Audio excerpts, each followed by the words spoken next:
Alright, back down here to clean this pan, and got the settings straightened out, I believe, on the camera here, so now we should be at a higher resolution, which means my memory card's going to fill up quicker, but at least now the quality of the video should be higher.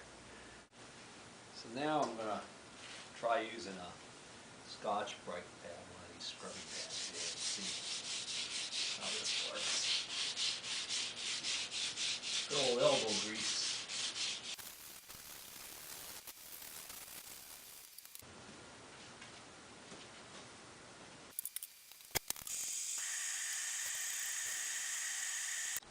Well, it took a couple of minutes and I found a bunch of bolts, and I screwed bolts into all of these holes that the legs, the feet for the bottom of the lathe mount onto. Some of these holes are through holes, and I don't want the fluid sloshing out of them anymore. So now I'm going to raise up this end so that I can concentrate the cleaning on the end over here, and the fluid will run away.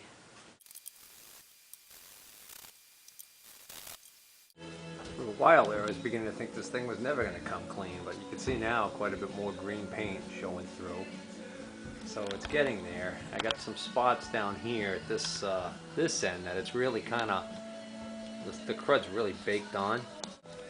So what I decided to do there is grab my paint scraper 5-in-1 tool and just go at it with that.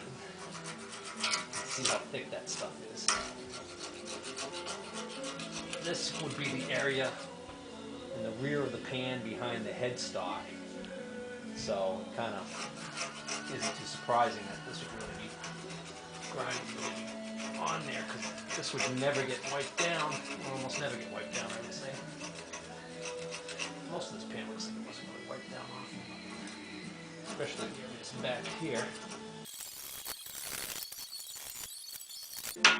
I went at this with a wire wheel. We just gum up the wire wheel real quickly, so I got to try and get most of it out, and then get as much of the residue liquid out so it dries, and then I'll probably go back with a wire wheel and get the last of it out and try and get down to some bare metal to see if it's going to be a candidate for priming. Alright, I've got rid of the bulk of the parts cleaner fluid that was in there. Now I'm going to switch to this product here. This is the ZepFast 505 degreaser, industrial cleaner and degreaser, and it's recommended to use this in adequate ventilation. Since I'm down here in the basement, I'm going to have to use my respirator to compensate for that. And then this basically also, you want to avoid getting this on your skin, so I'm going to keep my gloves on to protect me. This goes on straight full strength, and then you let it sit for a couple of minutes. According to the instructions, you let it sit for a couple of minutes and then wipe off the grease residue and then rinse it with water. So it's a water-based solvent. So I'm going to try this and see what kind of effect we get out of it. Alright, it's going to be kind of hard to hear me with the respirator on, but basically we can pour this stuff on, being careful not to splatter it on my skin or my eyes. In fact, I think I'll grab my gloves. Now, unlike the aerosol stuff I was spraying the other night, this stuff is non-flammable. Let's let that sit a couple minutes. Alright, it's actually been more like 10 minutes now. I got a phone call I had to take care of.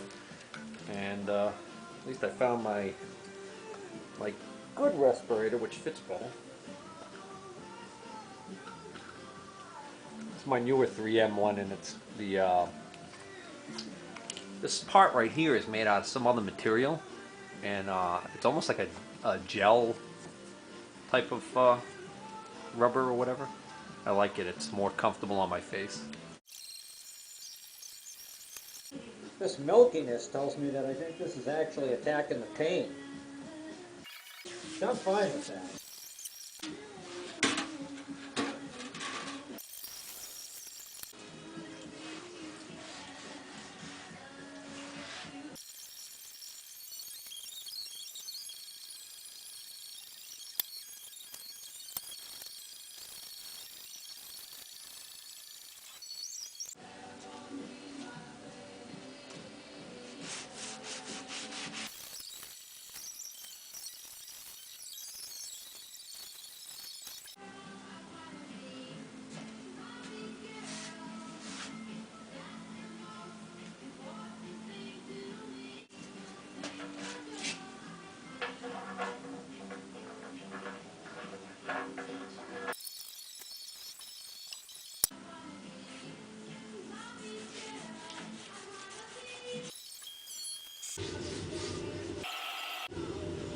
Looks like when I was scraping this corner, I missed some heavy stuff.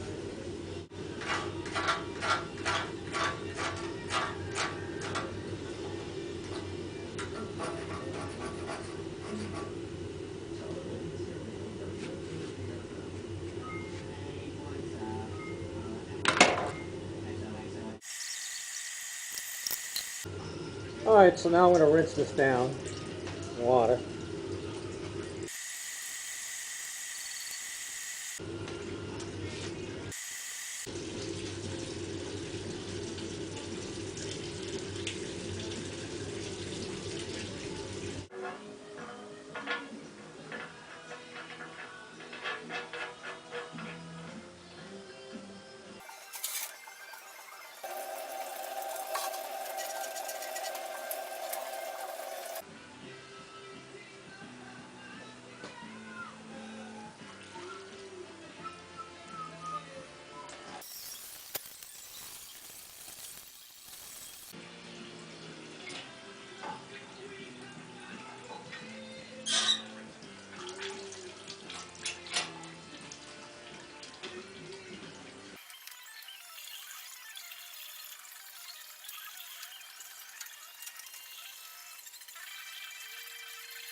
Looks pretty good.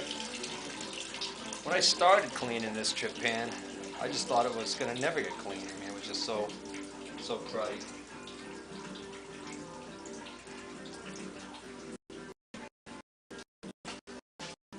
Well, manageable now.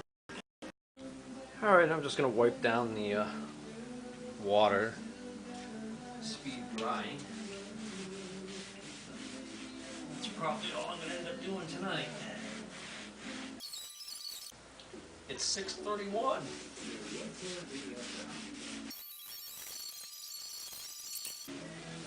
I'm gonna have to rinse this again. Yeah, I went back to work on this corner here with the putty knife. There was still some really thick stuff that was kind of stuck in that corner, so you can see I've got the piles of stuff here now that I just scraped out, especially like right here between this boss that the lead sits on and this side of the pan. It's so hard to get in here. And then this corner right here.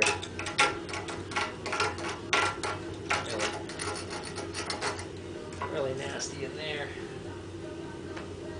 So I'll try and wipe that out as much as I can and then rinse it down again. Okay, I'm satisfied with that. I'm at the point now where when I wipe it down, the rag is staying pretty clean. So I think now I'm done with the chemical part of this cleaning. And once this is fully dry, I think then I'll put a wire wheel to it and see how it acts. And then maybe we'll talk about priming and painting this thing. One last thought before I go up to the go upstairs and have my supper. I just want to talk about safety. Rags like these wet, oily rags, you don't want to leave them laying around, and you certainly don't want to throw them in a trash receptacle that, unless it's a metal trash receptacle with a metal lid that's tightly closed on it, because you can get real hazard here with these things if they're bunched up. You can get what's called spontaneous combustion that can actually occur, and what will end up happening is you have a fire in your shop, and the last thing I want is to go to sleep tonight and be woken up by the smoke detectors going off at 3 a.m. So just thought I'd mention that because a lot of people don't realize that that is a hazard. Okay, it's the next day, and the chip pan is fully dried, so now I'm going to try doing some sanding, or I should say some abrasive work on it. I like using the style of cup wire brush. It's the braided style. These are really rugged, they stick together and don't tend to fly apart. So I was going to use that, but I remembered that I actually still had, the last time I was using my angle grinder. I still got one of these flat discs on here. So I figure, well, since I've got it on there already, I'll give that a shot and see how that acts. This particular one is, I believe it's an 80 grit. Now, this is loud, so you want to wear hearing protection. So I've got my Orange County chopper ones. These are kind of weird. They kind of screw in to your head. If they screwed into my neck, I'd be like Frankenstein.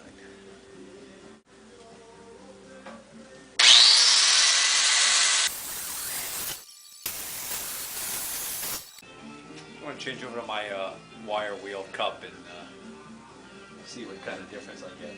Contrast the two. I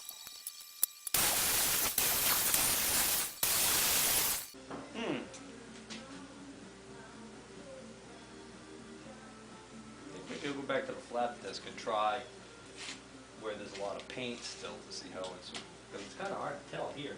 This is a lot smoother. Yes. I think this is actually being more aggressive than this.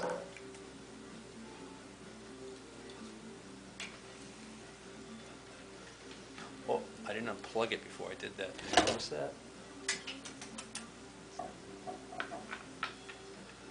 Luckily, this isn't an old style angle grinder. This is more modern when it's got the safety.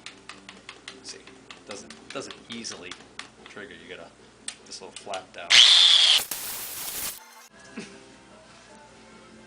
That's definitely more aggressive. As a matter of fact, I'm actually making dust, so I'm going to wear my respirator. The reason why I'm going to wear my respirator is because I don't know much about this paint that's on here, this ugly green color. Could have lead in it, or any other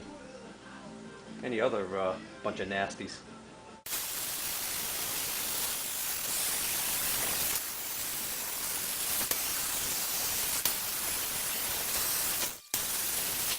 Well, I tell you, this is a nasty job. I mean, it just stinks with a lot of dust, and looks like even smoke is coming off this when I'm doing this. The friction of the